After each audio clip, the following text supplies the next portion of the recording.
You know, the cups and balls routine is an old one, and it's one that's really withstood the test of time. They've been doing it for hundreds, if not thousands of years, and it's had a number of different purposes over the years. Initially, it served as a entrance exam of sorts for aspiring conjurers, and what they would do is see if they could do their very best routine to fool not only the eyes but the mind of their fellow conjurers. And if they could do that, they could gain entry into whatever guild or association they were looking to get into. Now, of course, the balls aren't actually gone. No, in fact, they've never left. They're right here where they started.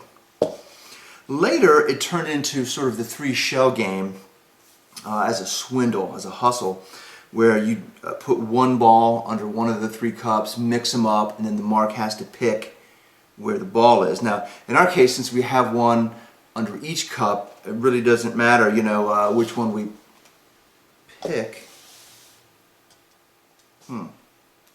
Well, I guess I would have lost my money.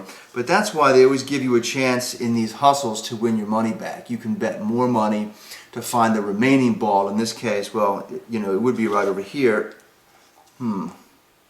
Interesting. Nope.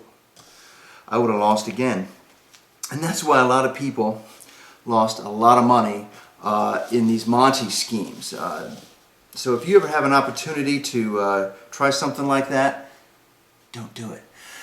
The more direct approach, though, is you just put a ball under each cup, snap your fingers, and then lo and behold, all the balls have coalesced under one cup. Now, to simplify things, another approach is to get rid of a couple of the balls, and that certainly makes sense. So if we get rid of the outer balls, and that just leaves one here on the inside, the one here in the middle, but of course that doesn't explain why we have one here back on the outside. Now, I'm going to explain how this works.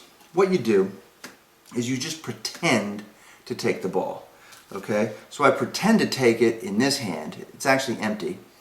And what I do is I pretend to go to the pocket to pick out, you know, or to put the ball away. Meanwhile, the ball here, I drop it as I lift this up to make it look as though it's coming from the cup when it's actually coming from my hand. The only way to be sure that you know it's disappeared is if you see it at the fingertips go into the pocket.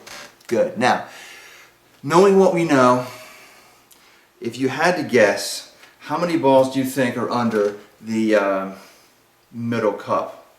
Well, if you said all three, well, you'd be right. Absolutely right. All three.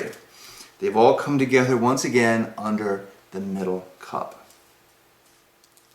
And what we'll do is we'll try this. At the fingertips, they all get put away. Now, the last element of the cups and balls, of course, is the element of surprise.